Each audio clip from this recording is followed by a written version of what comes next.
What's up, everybody? My name's JB, the Ultimate Writer from the Fight Bros podcast. With me, as always, is my bro. What's up? Kia ora everyone, Anaru here for Fight Bros and Combat Sports New Zealand, and we're here to talk shit once more. How you doing, JB? I'm very well, man. Yeah, great weekend. Nice day of fights. Nice night of fights last night as well. Chair, I missed those. We had to have a party. Sorry about that, and I missed all the fighting last night, but I caught the fights today, and they were awesome as well. Yeah, no, that's right. Yeah, today was brilliant. A lot has happened in the last 24, 48 hours. It's should we kick off with the Australian card last night? Yeah, the bro. I got an interview with him the other day. Kieran Joblin was not the main event. I think it was third main event. Oh, co, but we had Yeah. Brogan as the co. Jules Jackal and a Greek dude or some shit. But I didn't catch any of that. I saw the results today, man. Did you see any of it or? I saw the results today as well, but I did catch one of the results pretty much live. James Vakir, one of the Vakirs. Shout out to Will. What's up? Yeah, and he finished his fight first round, so that was great. But yeah, there was a lot of Kiwis on there. It was almost 50% Kiwis on the card, and almost all of them came out with the win as well. Wow, that says a lot, I guess, about Kiwi MMA. You know, almost ruling that Aussie show. That's fucking awesome to hear. Yeah, tough weekend of sport for the Aussies, I think. Let's keep that going. So yeah, obviously Kieran Joblin wasn't quite you caught up with him. He was looking for a quick finish. Looks like it went to a unanimous decision there, which is great for the W. But how do you think he would have felt about going the full fight? Yeah, like he said, we broke it down, and he has another fight in a couple of weeks to defend a title in another organisation. But the guy he was fighting, perhaps I can't remember now, but he only had 3 or 4 fights, whereas Kieran had 17 plus, and Kieran knew that guy was going to come out like balls to the wall and try and take Kieran's mana and try and take that, some of it's away. Well, whatever, take his name, use his name in the other guy's favour.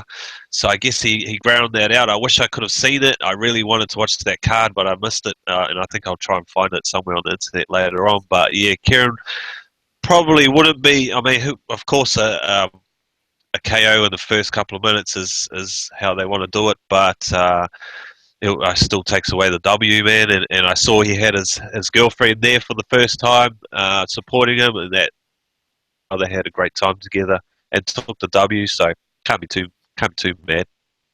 Yeah, that's right. No, that was a great interview. Kieran, just smack bang right in the middle of a weight cut, like in the bath, cutting weight. Yeah, bro. Sweating and all, mate. And he was in quite a good mood, but yeah. For someone weight who cut, was doing what he's doing, like, dude, he didn't even, he's a very nice guy, Kieran Joblin, and yeah, we congratulate him on the W there. Obviously, 15 minutes is the second to least desirable outcome for most fighters, I'd say, and especially someone like Kieran who's a noted striker, and like you say, the circumstance with him wanting to finish it early so he can preserve himself for that fight in a couple of weeks. Yeah, bro. Yeah, I saw some pictures. They had a photographer there somewhere, and from the pictures, it looked like it was quite back and forth. There was one picture where the other dude had Kieran's back, almost in a rear naked, and then also pictures of Kieran in the same position, and then a few of them standing. So I really want to see that fight now. I'll try and find it later on. Yeah, nice.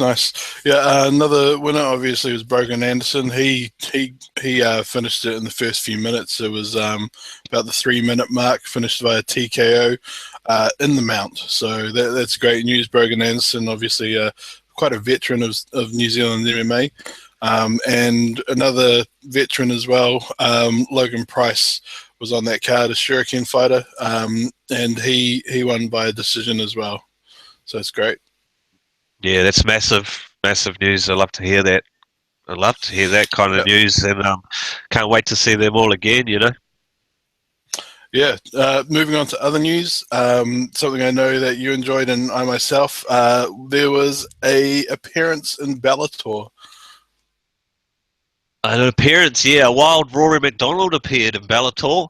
He what was he? It was like a promotional, like a welcome to the company type thing. They walked him down the runway like a superstar that he is, and they hit him up while he was there, and he couldn't say to fight the best, and he couldn't say to test my skills because he. But what was his excuse to be there, bro? He said there's many reasons, but Not straight many. out, Bellator gave him. Yeah, it's probably a lot of reasons, but yeah, he said they gave him a deal that nobody could match. So that kind of alludes that he got a good contract, and also it alludes that the UFC weren't willing to match it potentially. So, obviously the UFC are money bags, so can't match and won't match, not quite the same thing. No, not the same thing. I mean, he's been almost to the top of the mountain a few times, and just missed out. He was he was mentioning money in his last few fights, saying that he wanted that big payday to come. He was looking towards the end of his contract.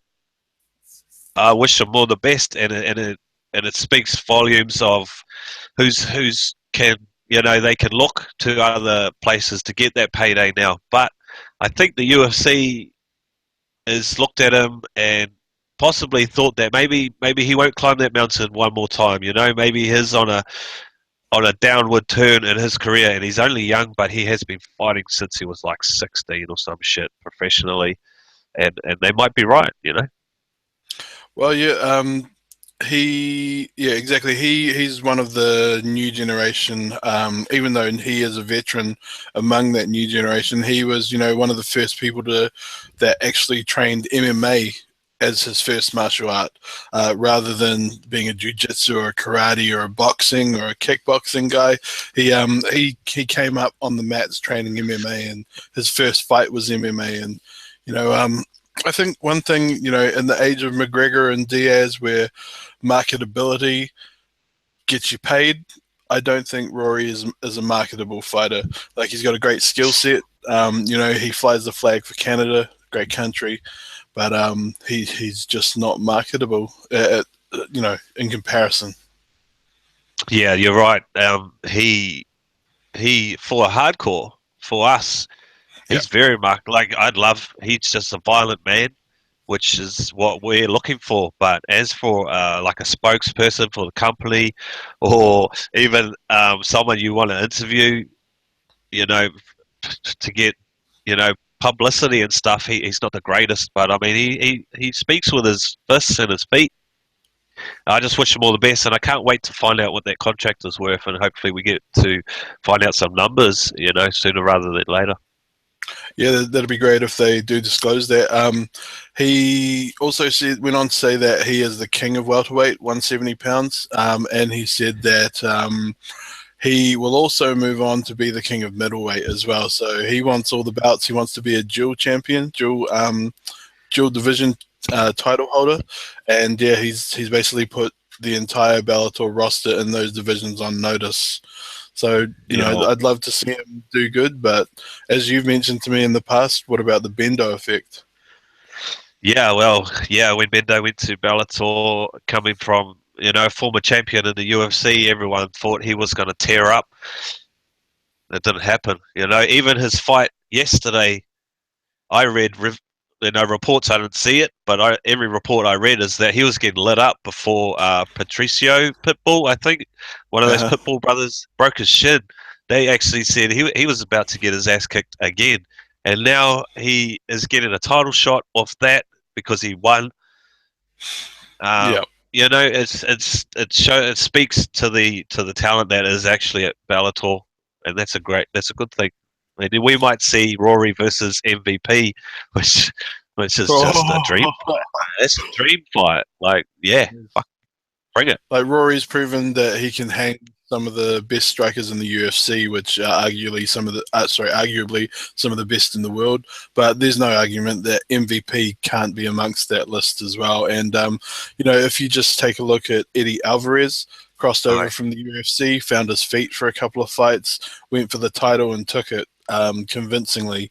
That is a testament to the Bellator talent, because he ruled Bellator for years as well. Yeah, exactly. It's they got this money, like they're holding on to MVP. He's done an interview and he says Bellator for life. There's a few of them like that now. That Bellator brought them in and has looked after them. And Scott Coker is a guy that looks after people. He's the guy Talent who brought he brought women's MMA into mainstream. The UFC took it from there. Yep.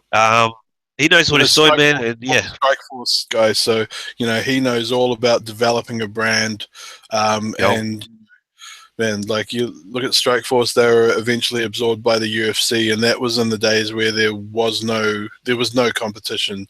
Like Strikeforce was second fiddle, but they were way second. Whereas now, Bellator being weekly, being on just on television rather than on pay-per-view for everything, it makes a difference. It means the audience is huge. Yeah, man, it's huge, and only seems to be getting bigger. Picked up Rory, who's next. Let's have a look.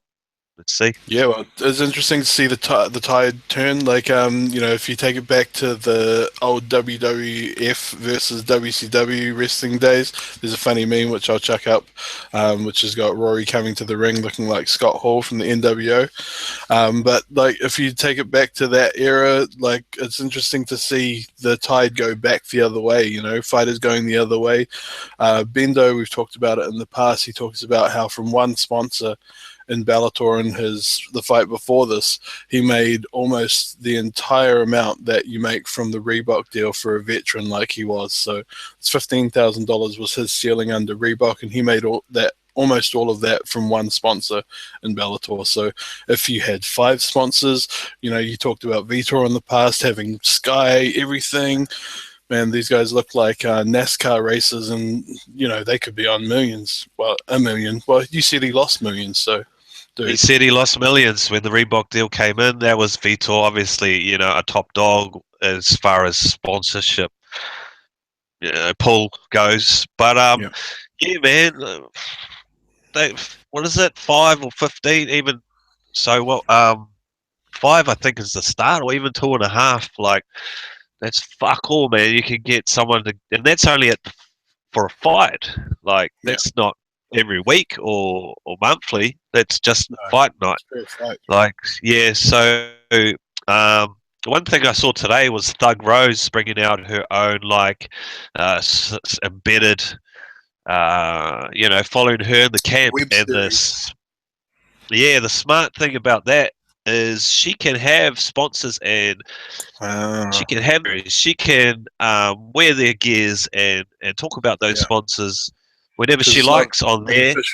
Affiliated to that, you're right. You only got to wear Reebok in the cage, you know what I mean? So if fighters click onto that and start doing, their own media, which is not easy, but it can be done, you can throw all your sponsorship, put eyes on your sponsors that way.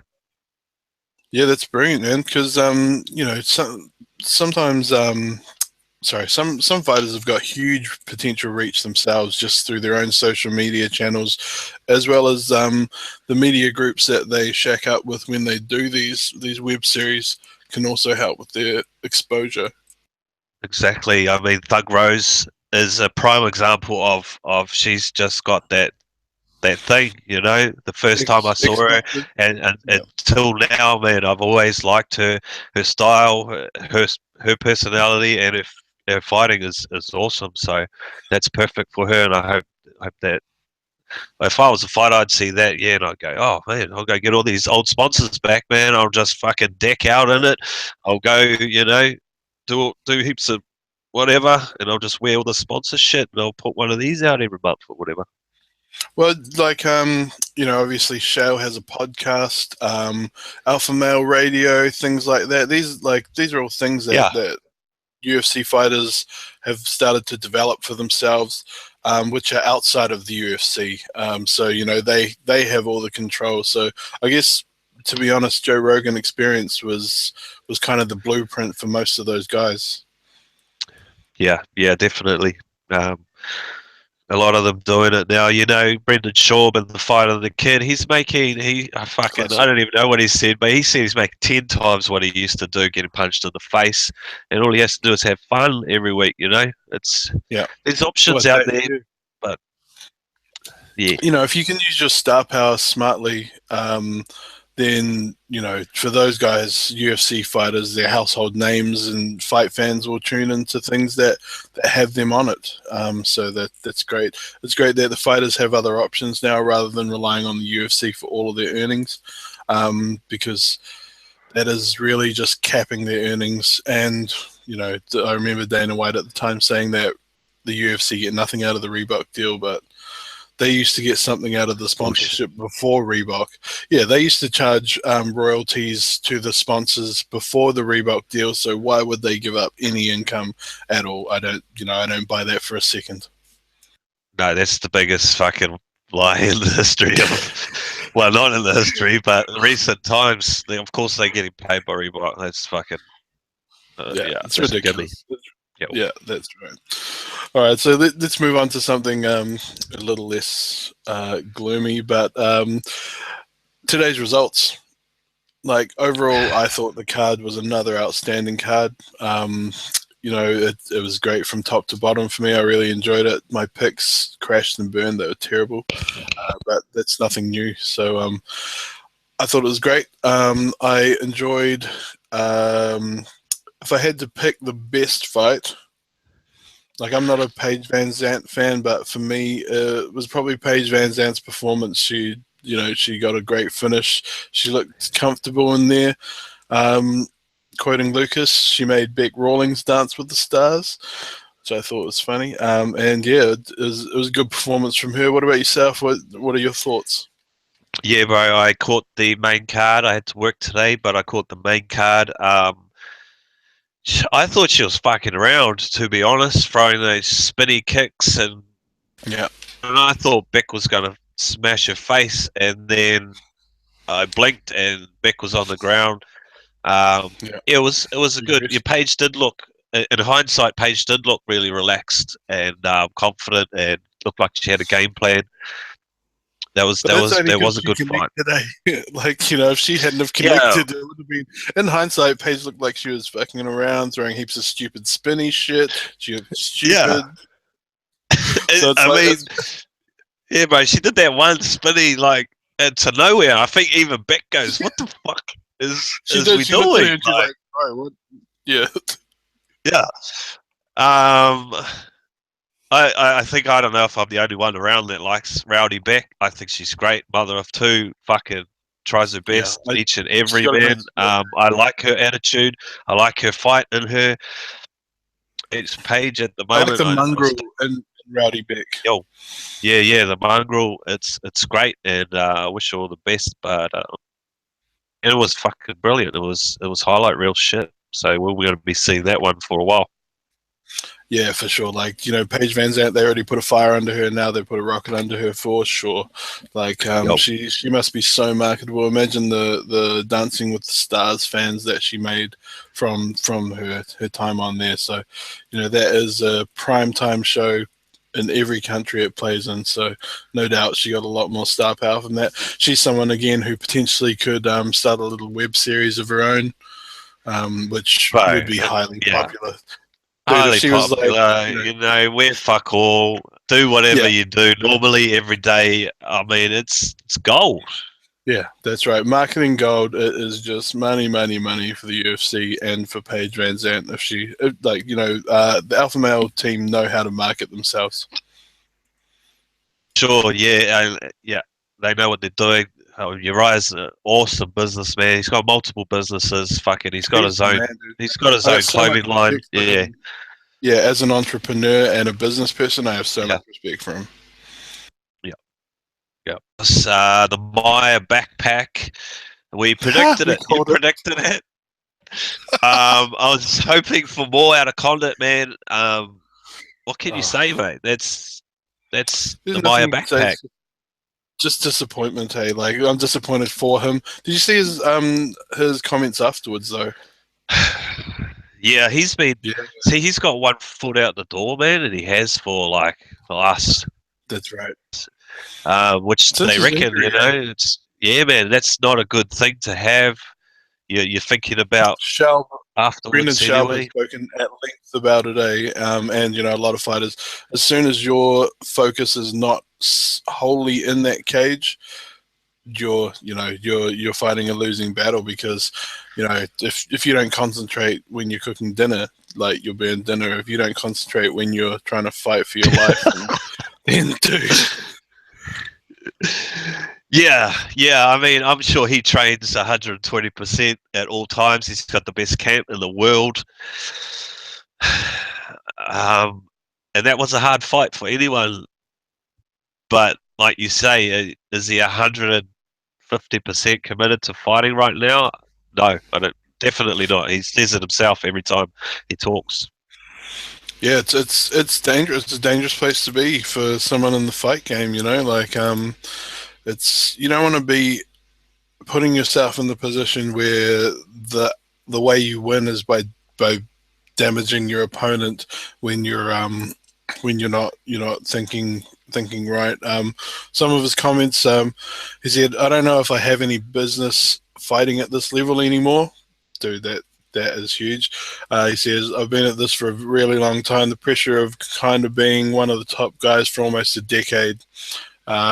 He said, "I love being involved in the sport. I don't know if I belong here anymore. We'll see." So You know who none of that that sounds sounds like? good. That sounds like GSP before he left. That's right. Yeah, Like that's right. fucking almost verbatim what GSP said, except he went out on top, but only just. I mean, he took two severe Oh, beatings before he walked out the door. that's right. Yeah, So yeah, one of them at the I hands kind of of Carlos. understand. Yeah, yeah. Well, for sure, like the pressure of being at that level, like he says, just constantly, like the pressure of just having a job, for fuck's sake, where you work 40 to 60 hours a week is tough enough. So imagine if Yeah, your man. job was to train and then go out there and fight in front of the world and then suffer disappointment and loss in front of the world if that's the way it goes. That would all be exhausting.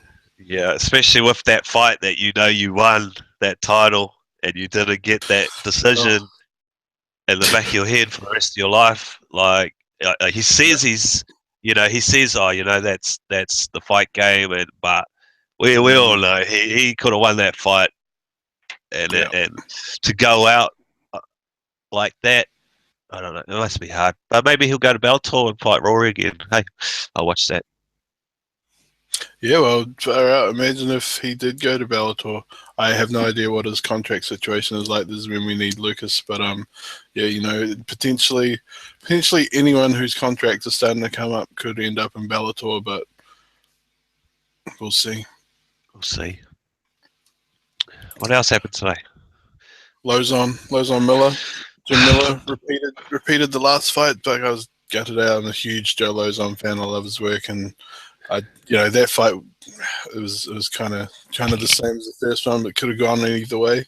So I love Joe Lozon. I just love his energy. I love how he throws hard, grapples hard, dives on everything he sees, Yeah. and just isn't afraid at all. Yeah, both of them are warriors. Let's book that fight every year for until they retire, and Dude, I would pay for let's that keep every year. watching it.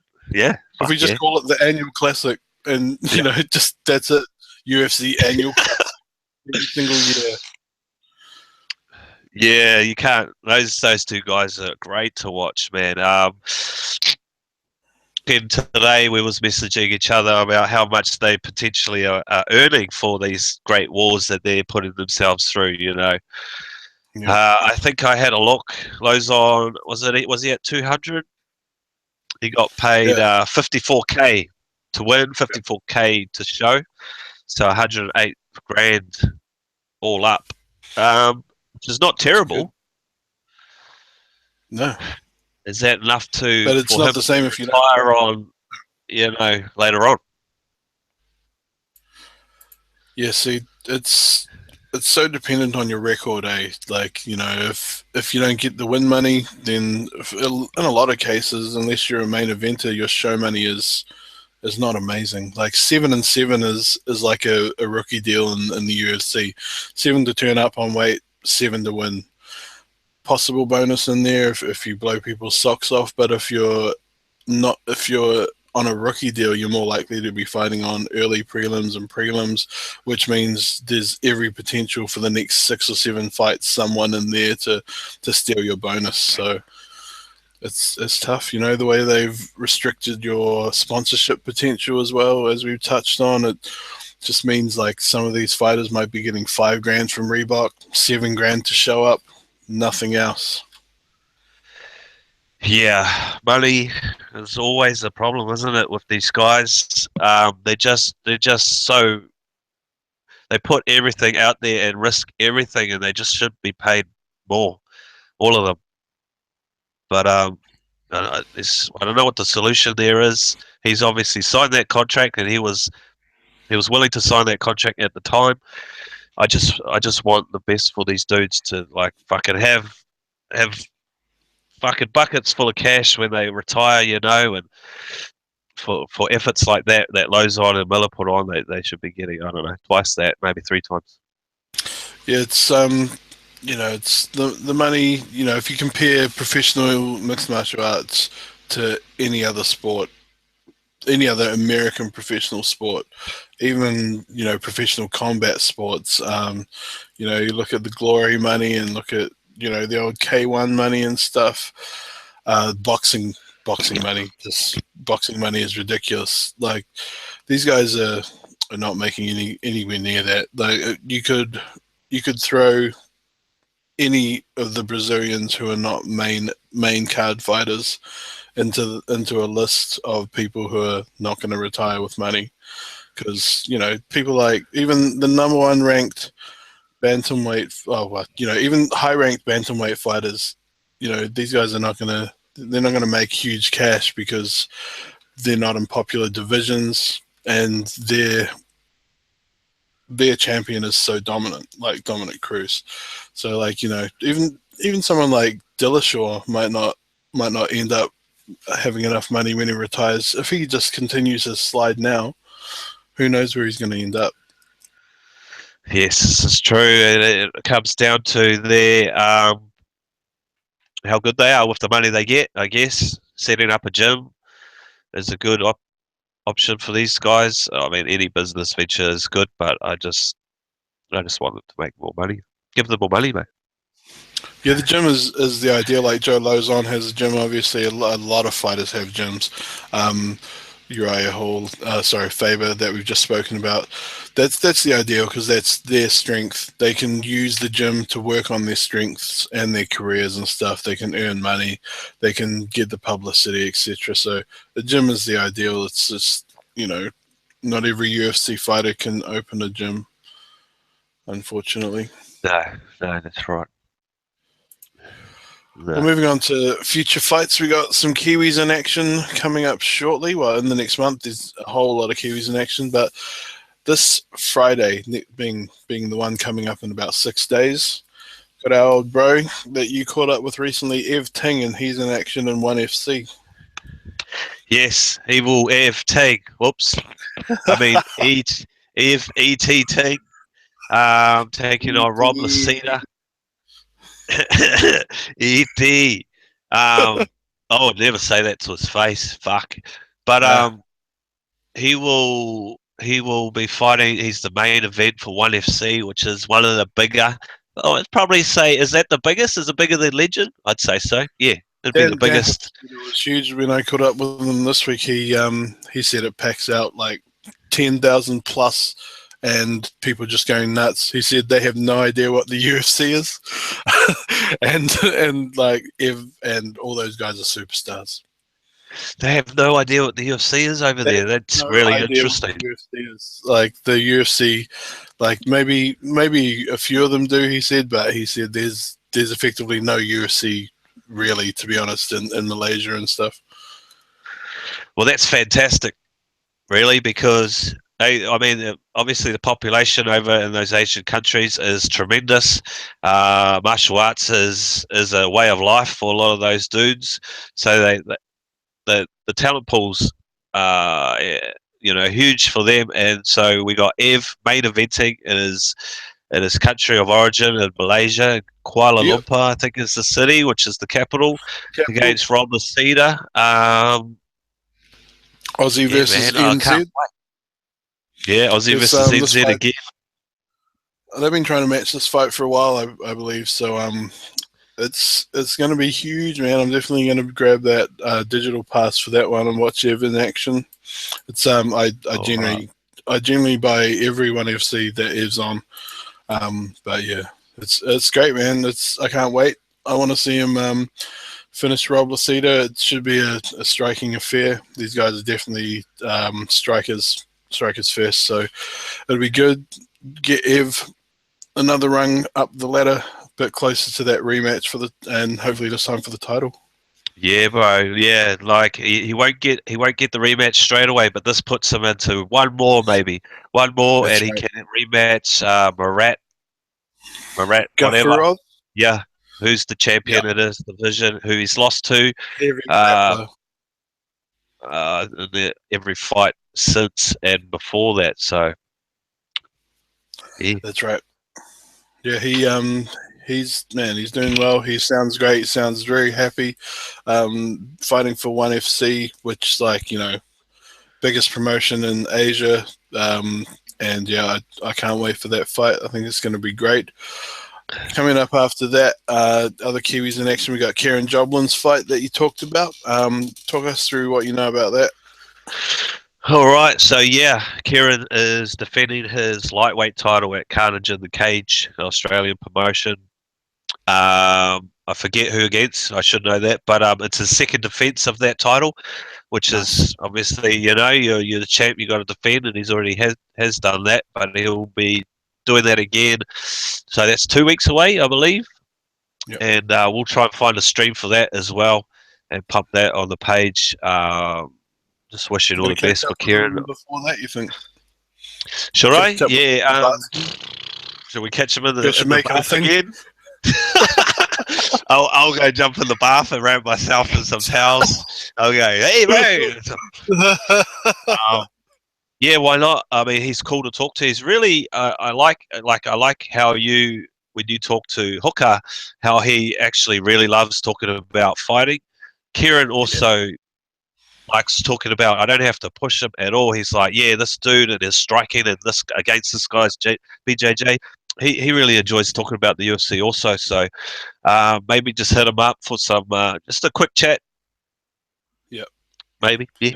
Yeah, those guys are huge students of the game. The knowledge that they have just drips out of them. Is great to see, and it's awesome when you talk to someone who is also a huge fan.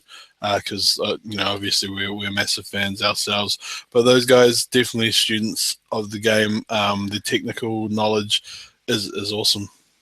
Yeah, exactly. I'll say, oh, I like this guy because he's a mad cunt, and this other guy's facing, and then like Hooker and Joblin will be like, yeah, well, his southpaw fucking stance against this guy with a liver kick here and his reaches will be the deciding factors. And I'm like, that's what I meant to say. That's what I said. Didn't I say he's going to waste this dude? That's exactly what you described, the dude getting wasted. Yeah, no, it's nice to get that from someone who actually knows what they're talking about. Yeah, it's good. Another Kiwi in action, Faith Van Duyn, women's MMA, like a pillar of New Zealand women's MMA, fighting in Invicta in about 4 weeks' time. Fighting another fighter I like, Irene Aldana. So that one is a great fight. I'm going to be catching up with Faith in a couple of weeks for a quick interview with her, so that'll be good. She's always good to talk to and always has a lot to say, so that'll be good. Obviously, her last big fight, a lot of people would have seen, was versus Cyborg for the Invicta 145 title. That one didn't go her way, but awesome experience, I assume. So it's great to see her back in Invicta. They look after their fighters, so that's awesome. Yeah, Victor. I've never heard a bad word about Invicta from anyone. You're right. The fight against Cyborg was a big test and didn't go well. But like being on that big stage against that, it's all experience, under those lights, which can only help her. I like Faith. She's very seems super down to earth and humble, and another she's got a family, and she still trains like 150%, and Yeah. I hope she does well. I saw her asking for maybe a shot on the Melbourne UFC card, just in the comment section on some page called Combat Sports New Zealand. But yeah, bro, I wish her all the best. Yeah, well, this could be the setup. Obviously, there's an affiliation between Invicta FC and the UFC now. Invicta being one of their Fight Pass acquisitions. So we've seen a lot of talent go back and forth between the UFC and Invicta. Probably the most noted one would be Cyborg herself. And yeah, it's great to see. Like when I spoke to Dan, he talked about how Fight Pass now is kind of gives people the blueprint to making their way to the UFC. If you can get on a Fight Pass show, then you're one step closer to getting on a UFC show. Precisely. I mean, if you can make waves, if you can put your name out there that's your springboard, mate. If you can do that, Dana doesn't have to fly around to fucking 50 states and watch shows anymore. That's smart. They just go like this. They put feeders out. They sign up this one, and then make some noise, man. Get on that bike, call someone out in the UFC, call someone out, a champ, and get your name out there. Or just show your skills, and fucking smash someone and get your name out there, and it makes waves, and it gets back to obviously the brass and. Well, they're always looking for talent, I assume, and another Kiwi that is now getting the chance to really showcase his talent in front of the UFC and the world, debuting August the 31st, the TUF 24 season Tournament of Champions, and someone who I'm a big fan of, someone who obviously you're a big fan of as well, and should have a lot of fans in New Zealand. Kai Kara France, don't blink. Aye, don't blink, man. It's what you can't take too much away from it, but he's in New Zealand and it seems like he's on a victory tour, you know what I mean? He's like going around, visiting everyone. Yeah, come and watch me and TUF, and he seems so positive and upbeat right now. I got a really good feeling, man. I saw a couple of posters. He's right at the front of those posters, which is cool because I remember Dylan used to be at the front of the posters. He made it to the fucking finals. Like, I got a really good feeling about Kai in this one, and we will be supporting him at the Kingslander or some shit somewhere. Thursday. Yeah, Thursday. We'll be watching the very first TUF episode, and we'll try and get some words with him, and we'll see how we go. Yeah, it's going to be a good night. If anyone's going along, leave us a comment below, and be good to catch up. Any fighters, hopefully it's going to be a bit of a who's who of New Zealand MMA. Obviously Kai is very popular. He's got a lot of friends, so who knows who we'll be able to catch up with. Might be able to have a bit of a chat with a lot of people. Don't you think it's a bit like that, like a victory tour, bro? Almost like it's not like he just went straight home and fucking, just hung out at home for 2 days, like he's getting strong. Yeah, not at all. He's going everywhere and talking. He's going to see everyone he hasn't seen for a while. I guess he's been locked in a house for a month. So, but he looks very upbeat.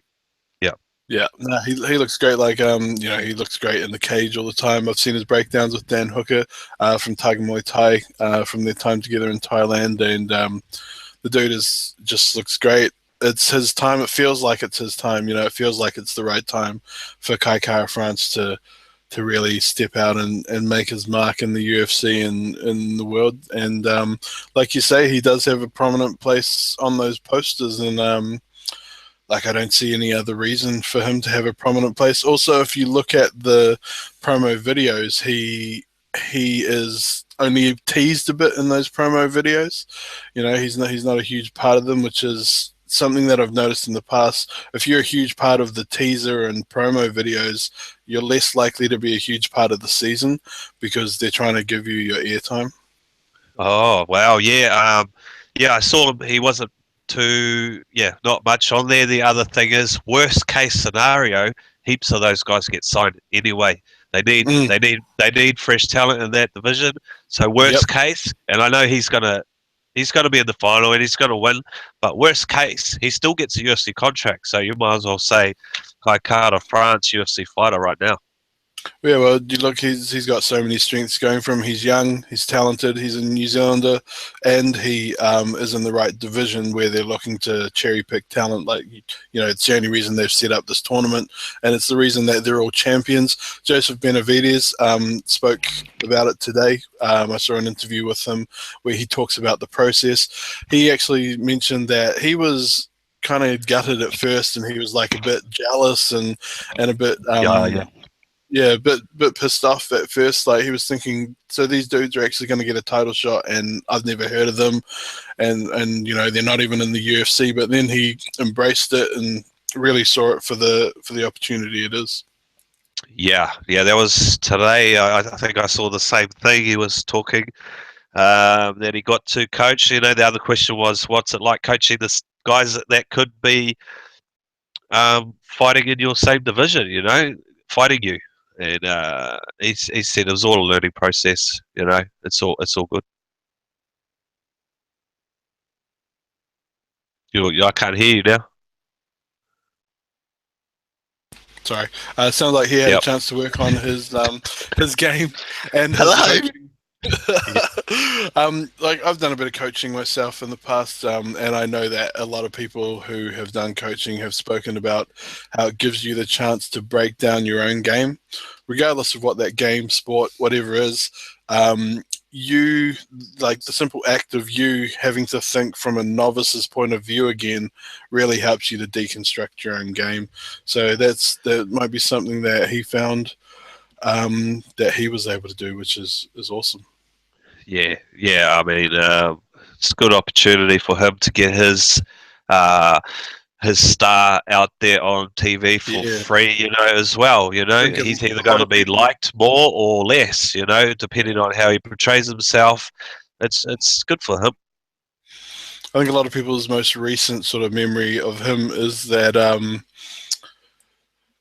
highlight reel against Mighty Mouse where he's getting caught on the jaw and then just finished on the ground like that. You know, for a lot of people, that's probably the most vivid image they have of Joseph Benavides. Oh, there's a cat in the background. He's all right, mate. I think he married Megan Oliveri, so he's doing all right. You know, he's winning in one aspect of his life, and he'll be fine. What's going on over there? Sorry, I just had to let a cat out. Yeah, no, that's right. Really, he's married to Megan Oliveri. Wow. We were actually Yeah, talking bro. today about the days when there was only two UFC girls, Ariane Celeste and Shondella. Oh, And Chandela, yeah. old Shondella. But yeah, she got the boot because she had like a bit of a sordid past doing some Playboy work. But yeah, we are Yeah. way off topic. I don't. She got ripped off there, But you know, like I think Ariane had just done Playboy, and then they kicked fucking Chandela out for doing the same thing, except in like a dirtier magazine. I don't know. Anyway, carry on. yeah, and like 5 years beforehand. But yeah, Yeah. back to action that's coming up. We got some UFC fights. We got Arlovsky versus Barnett, which is a great heavyweight fight. Thoughts? Um, I like both of these dudes. I like Josh Barnett. Um, I like his ground game's really brutal and this catch wrestling that he has. But what's his last loss? Let's have a look because Kozlowski is Was that was Brown? on the bend, and then he's back down. So he lost to Ben Rothwell. I think he takes it, mate. I think he touches Josh's chin and finishes him. The only thing about Arlovsky is his chin is just made of whatever, made of cracked pepper. It's so weak. It's like, I don't know. But yeah, Josh Barnett, not a huge striker, but he is still a heavyweight, and he is a big heavyweight. Veteran, awesome grappler, as you've said, and it's a good one. It's one for the ages. Arlovsky, Barnett, both of them veterans, both long-time UFC competitors, and if Arlovsky can touch him, it could be over real quick. But same again, if Barnett can touch him, it'll be over real quick. And Barnett also has that grappling edge. Yeah, I just checked Arlovsky's record. He's lost 2 now in a row. So, you might see that desperate pit bull, and I wish him all the best. Yeah. That's all. Time is not on either of these guys' sides, so it could be a great fight. Heavyweight, hopefully it doesn't turn into a 15-match slumber. Yeah, so that's this Sunday coming up. That's a free on Fox or FX, whatever. Fight Pass, everybody. Fight Pass, yeah. FX. Fight Pass is one of my favorite fucking things in the world. Honestly, I remember before Fight Pass, it was like, do I really want to get Sky just so I can pay-per-view UFCs? There's a lot of illegal streaming going on before then. But yeah, Fight Pass saved the day for me. It's a good thing, and I don't mind. I like my stuff in a good quality. I'm sick. I don't do streams anymore unless I absolutely have to, and I encourage everyone else to do the same, mate. You don't want to watch that shit. It's fucking honestly, like, if you get the 6-month subscription to Fight Pass, it's only like $9 or something a month. It gets cheaper the longer.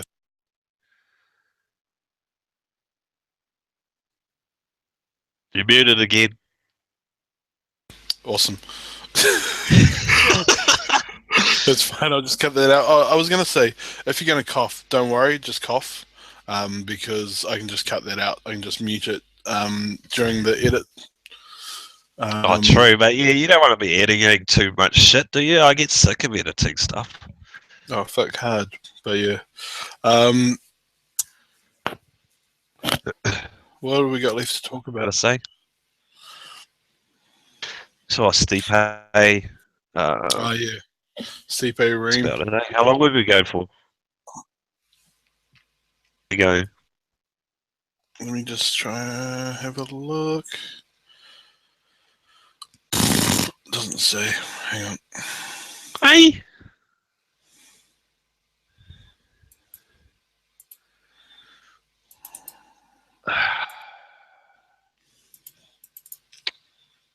Fuck, heaps of people know who Yellow Wolf is, eh? Or they just like fucking Nate Diaz that much.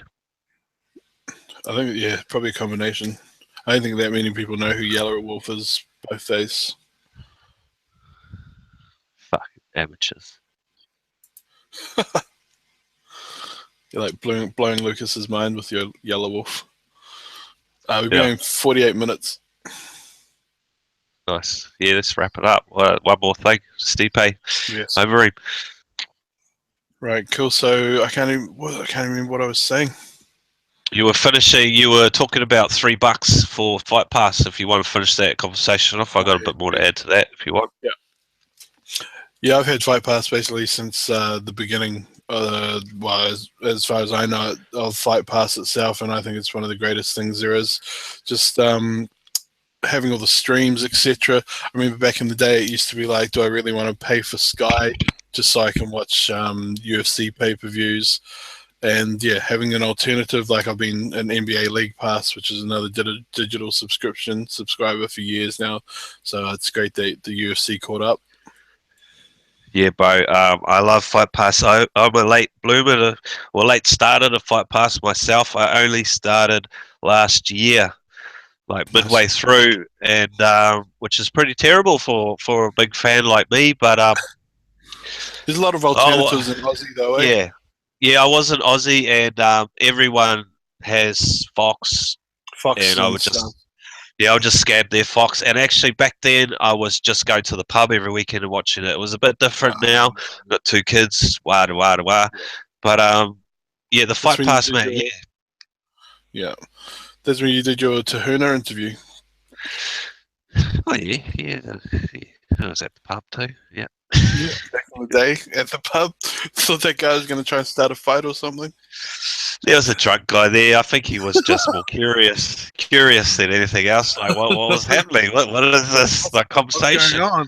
Yeah, it was all right. Why are you talking to this guy? I don't think he was going to start anything with Jamie. That Nah. wasn't going to happen. I remember one interesting thing from that fight for me was that he is not really a fight fan. Like he doesn't follow other fighters and stuff because he just doesn't really get into watching other fighters and watching fights and stuff. Yeah, you'll be surprised how many guys that are like that. They get enough. It's same with rugby players and all sorts of athletes. Some of them they're just sick of it, sick to death of it. Especially if they treat it like a job and not like their fucking destiny or whatever. You know what I mean?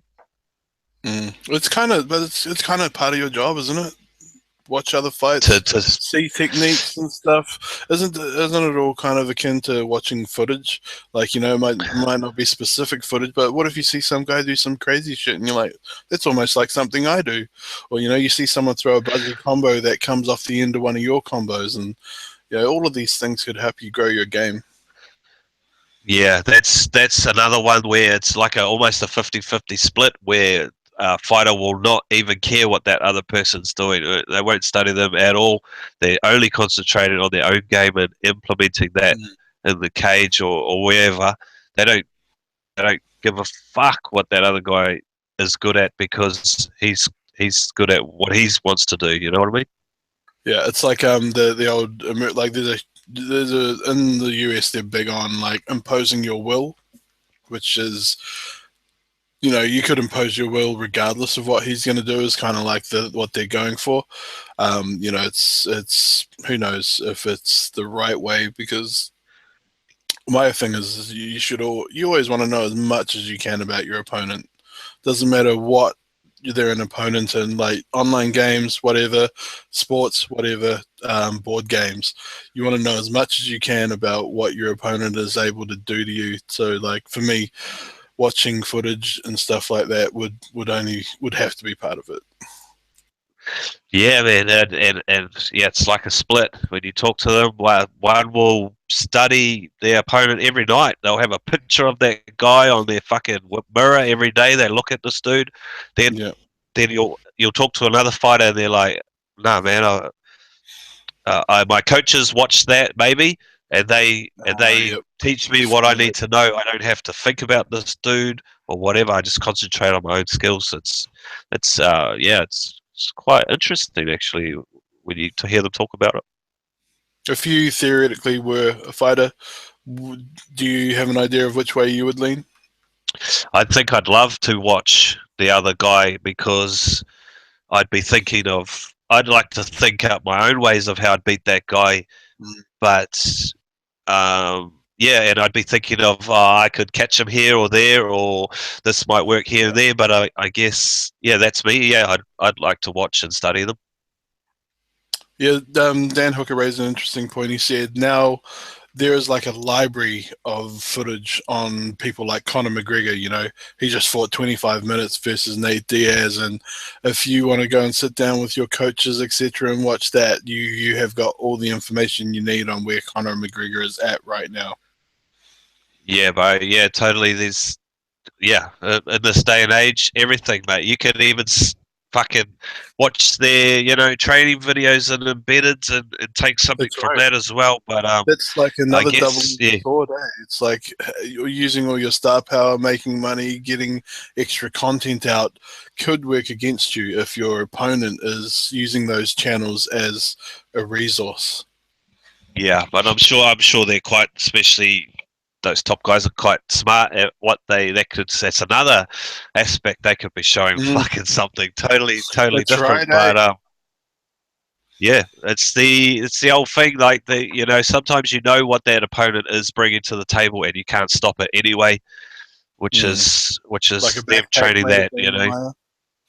Like the backpack. He knew the backpack was coming. But Everyone knew the he Damian Maya trained. backpack was on sale, way, but He just said, man, he said in the after interview, he said, "Look, I've been training with someone on my back with he said high level jiu-jitsu practitioners, and I've been getting out, but it's Damian Maya. You know what I mean? Like yeah. this guy's trying to train against leg locks with Husama Palhares. And then he How'd still that go rips for you? them apart. Yeah, Yeah, yeah, that's right. yeah, Yeah, man. Like, yeah, knowing all about your opponent and doing something about your opponent. Again, they're not the same thing. yeah, yeah, And like you could Conor McGregor spent 300 grand to fly in, well, for his overall camp, 300 grand. Like you could spend 300 grand and then you could still get tapped out on the second round. Like because of a small facet of your training or a small facet of your style. Like Conor McGregor, his style itself is not, like I mentioned before the fight. It's not really built for 25 minutes and he did incredibly well and impressed me to get through in good shape. And his takedown defense lasted for 24 minutes and 50 seconds, which was amazing. yeah, yeah. Well, I mean, like Connor, I like his mindset. It's champion I like mindset. I that actually, we win or we yeah, learn. yeah. I printed out a picture today at work that I'm going to stick up on my wall. But the first thing I did actually when I got home was I read it to my son, and it goes something along the lines of there's no such thing as talent. Everything is hard work. If you want something, you can do it if you're obsessed with it and you work hard. And I Mm, tried to explain that to my son. I said, because he loves Connor. I said, look, these are Connor's words. 4 years yeah, ago he was on the fucking dole. You can be or do whatever the fuck you want to do if you work hard. And I tried to drill that into my son, and he actually asked me to keep that poster in his room, which brilliant. I think is brilliant. And a lot of people, think he's all shit, but I mean, what he just said there, and a lot of people say it, but what he said is truth, man. You can do whatever you want, and I don't know what I'm going on. I don't know how I got to this tangent, but anyway, um, it's true. Well, with Connor, if you take all of his hyperbole and his promotion out of what he says, the stuff that's left behind is great. A lot of that is great. He's talked it and walked it. Like there's no better example of someone who has talked everything and done everything, even just his we win or we learn. Like he lost to Diaz 4 months ago or whatever it was, and he learnt from that and he bounced back much stronger. Yeah, exactly. If you take all the bullshit out, his message is quite clear. Yeah. If you want to be the best, and know it in your heart or whatever, and just do it. And then the evolution I saw in his plan against Diaz Mm. in the second fight was evident from the get go. He almost got caught in that third, but but he had a different plan and it fucking worked. Yeah, Everyone it's thought he brilliant. was going to get done again, same way. Yeah, that's because people discounted his ability to grow. I think people thought he was just going to rely on his left hand and flippy kicks and stuff like that. It's like, of course, he's not. Like you could see from the get go when he turned down the media for 200 that it wasn't the same Connor. Aye, yeah, yeah, man. What's our what's coming up after we got the heavyweight title fight? This one, 203, one of my favorite fighters, Stipe Miocic from the land, Cleveland. What's up? The first person to bring a world championship in 51 years. Next person to do that was LeBron James and the Cleveland Cavaliers less than a year later. What's up, Cavs? But yeah, awesome fight at home in Cleveland. Stipe Miocic, first defense of the title versus the Reem. I can't fucking wait. What do you like about Stipe Miocic? What makes him one of your favorite fighters? I love his story, and like, dude, like it was like 2 days after he won the title, he was back in Cleveland at the firehouse wearing his belt out in the traffic, waving at people and shit. Yeah, It's like the yeah. guy he's like the salt of the earth. He is grassroots. Yo, He's like everything good about the American dream. Like, he is just good people. he is very good people. Yeah, yeah. He still works as a fireman, even though he's the champion of the world. That's a great thing. I will be going for Alistair. Nice. I mean, I like his fight style. I guess is the main thing I like about him. I know obviously he was cheating on whatever back in the day, and he's had to clean up his act. That's everyone knows that. I still like his fight style, his aggressive fight style. And I also like his confident attitude at all times. You know, he's a world beater in his own mind at all times, and I think that's a great attitude to have. And I'm going for the Reem. I reckon TKO second round. It's got to be TKO. Yeah, like Reem, obviously noted striker, dangerous guy. Another poster boy for we win or we learn. Like, he's had some tough fights, lost some fights, lost a lot of fights in the UFC, to be honest. Probably, what is he, almost 50-50 in the UFC right now, for Probably, yeah, wins and losses. But his wins have been more impressive for him than his losses were detractive from him. He's kind of shown that his chin is not great, and at heavyweight that is always going to be a weakness. But his ability to grow and develop his game for MMA is something that I was impressed by. You look at him now; he's a very careful, cautious striker, very measured. His cardio is through the roof now, from what we've been able to see, and yeah. I think he's a tough challenge for Stipe. I just love Stipe's heart and his workability, and he's shown he can knock anyone else out. That knockout of Verdun was just nasty, so I can't wait for it. Yeah, bro. Yeah, you can't argue that Stipe deserves it, and he's worked super hard to get there. The Reem also Long deserves story. it, but I mean, he came in super huge, jacked up, and The demolished a Uber couple of guys. Yeah, but then and then I think he was super confident. He got knocked out by Bigfoot, and then Travis. He was overconfident, and we've seen a new Reem now, which is why he's in the title shot right now. He's done really well lately, and yeah, I mean, it's a win for the fans, I guess. It's a great scrap. fairy tale for Reem if he wins. Fairy tale for Stipe if he defends as well. But for Reem, this would be a great sort of feather in his cap on a long combat career. I'd love to see him win, just not at the hands of Stipe. Fair enough. Yeah, I can't wait till he wins, and we get that photo with him in every belt that he's ever won, all over his Yeah, body, bro. like fucking. It'll look great. But Stipe, yeah, he definitely deserves to be champ at the moment. Have you caught any of Reem's web series? He's on to like season 2 or 3 of his web series.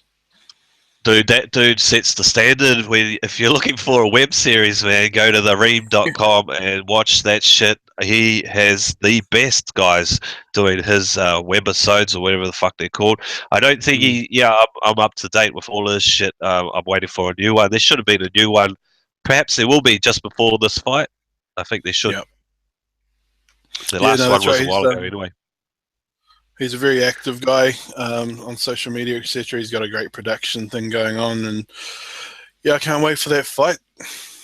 Anything else you want to talk about? No, not really, bro. Just hopefully we see a bit of a crew down at the Kingslander to support Kai. This Thursday. Yeah, this Thursday I'll be trying to catch up with. Who the fuck was it? Someone. I'll try and do a couple more interviews. Brogan Anderson. Brogan, might talk to Brogan after his win. It was Yeah. someone I can't remember right now. Sorry. Oh, all good. Yeah, I'd love to see you guys there on Thursday. Come up and see us. And I believe Lucas is going to travel up from the Waikato, so that'll be nice as well. Hopefully, there's a good turnout. It's going to be good just to see the preview anyway. Yeah. Anyone coming up, that'd be great to meet, greet, and see us. Also, anyone that has a fight coming up that we don't know about, just Get at fucking us. post it on the page, man. Like we just Yeah. love to let everyone know. Even talk to you, whatever. Just let us know. If you want to get an interview, honestly, message Combat Sports NZ on Facebook.com/Combat Sports NZ. We'll talk to anyone, dude. Like we love talking to fighters. We're obviously big fans of the fight game, and it's something you can help get your name out there. Yeah, it helps us, man. We're obviously still learning, and then these grassroots guys, it works for both of us. Let's do it. I just want everyone to know where you are fighting at, and let's get all those shows out there to as much as we can.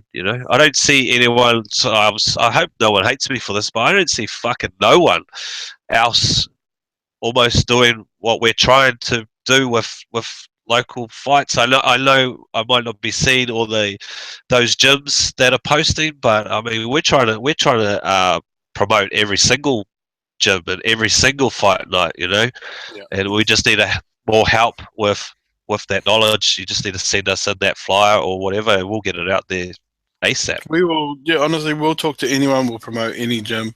Just get at us, send us a message on the page, leave a comment below, and we'd love to talk to you guys and give you guys some airtime because obviously the New Zealand media is still catching up when it comes to that. Yeah, for sure. Well, sweet, bro. Much love. Always good to chat. I'll probably see you this week in person as well. That'll be mean. Yeah, bro. I'll bring you some. I'll bring you a couple of posters for their wall, and we'll have a few beers at the Kingslander. You don't like this? You don't like my team juggling? No, that's massive. That's massive. My Echo Unlimited.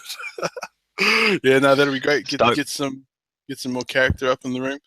Mean, bro, I'll see you on Thursday, if not before then. And thanks everybody for watching. I'll let you sign off. Yeah, peace, JB. Thanks for having me, and thanks to anyone that's still listening. We've been jabbering on for over an hour now, so if anyone's still listening and hears this, get at me and in the comments because I'm going to give you a shout out. Cheers. Later, Bolt. Mean, good shit. Do you wanna just record a quick hey, what's up? This is Anaru, blah blah blah, Fight Bros, catch us weekly. Do you want to just do one of them? Do I?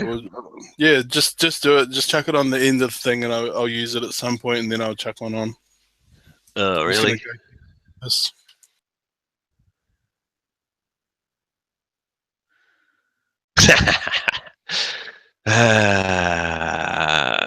Kia ora everyone, Anaru here for Fight Bros. Thanks for joining us for our podcast. You can get us here weekly. We'll be watching the fights and breaking it down. We'll try and get you all the news we can for the New Zealand scene of the fights. We'll try and get a interview done every week. And if you've got any comments, any questions, or anything you want us to show, pop it down in the comment section, man. Thanks for watching. Chat.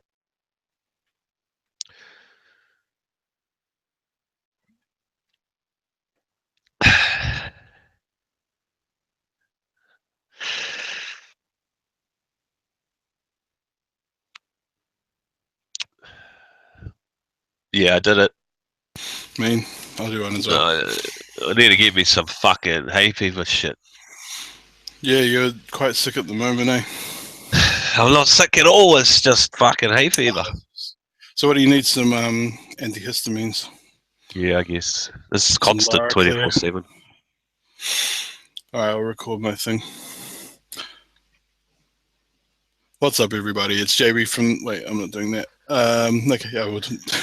What's up, everybody? It's JB from the Fight Bros podcast. Catch us every week. That's shit. Alright, let's do it again. What's up, everybody? It's JB, the ultimate writer from the Fight Bros podcast. Catch us every week on YouTube and iTunes and anywhere that you get your podcast from every week. All right, cool. I will hit the stop on that. Mean. Cool, yeah, man. Like, fuck fucking coughing and burping, mate. Like, I don't know how much editing you got time for, but fuck that. Yeah, it's annoying. I usually only cut it out if it distorts. Yeah, potentially, like the product should be almost good to go. Like, yeah, you add a few Yeah, pictures of that, but fuck, man, it takes so much time, man. For me, anyway. yeah, it takes me a lot of time as well. Like, Oh yeah, even watching it again, like if you're watching an hour thing, that could take 2 hours to watch and stop and put something fuck, it there. takes forever. Takes Yeah, forever. That's why I'll just watch it with a pen and paper, and then the write first, down like, and then times. write down times and topics or images, like, be like Karen Joblin headshot, blah blah blah, and shit like that. You Yeah. can actually use markers and the marker view in Camtasia to do it as well. Oh yeah. It's easy with just us two, eh? Yeah, it's easy. Two people is like so easy, but we're getting better with three as well. But with us two, it's easy because we've got a good rapport. We talk online all the time as well. Yeah. And Lucas helps. doesn't listen. Like, there's been a few times where we've been talking about a topic and Lucas won't be listening, and then when the topic's about to peter out, he'll come back in and repeat something you've said or I've said.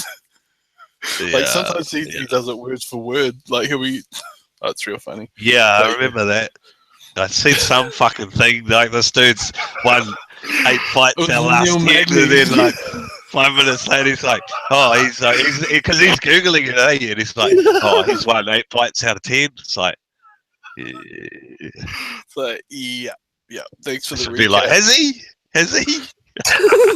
Like, no one's ever told me that before. Certainly not on this podcast already. What's his name? Yeah, that's sweet. No, it's good. Always fun. Yeah, that was a good one. That was good. Yeah, it's so much easier to control the dynamic with two people. Oh yeah, you can, because I know we're both talking for almost the same. We do about a couple of points, and you can hear it.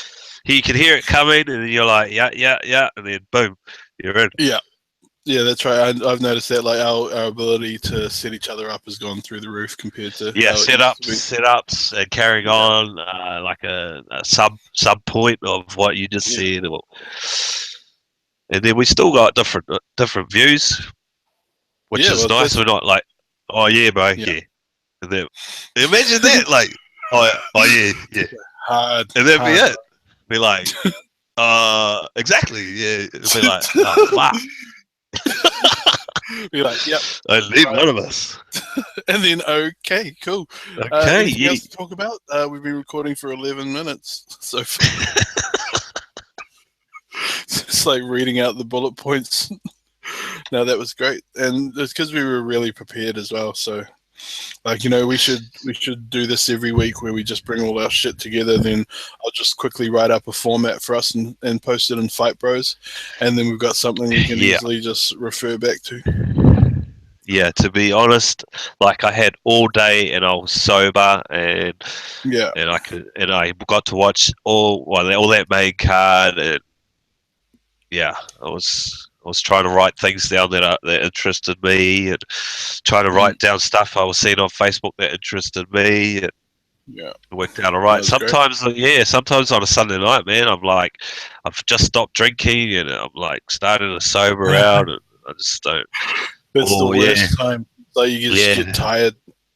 Yeah. So I just want to go to fucking bed. When you've been drinking all afternoon and then you stop drinking, it's like, nah, now it's time for bed. All right, I'll let you go. I'm going to take off to the toilet. Sweet, man. I'm going to play some Battlefield.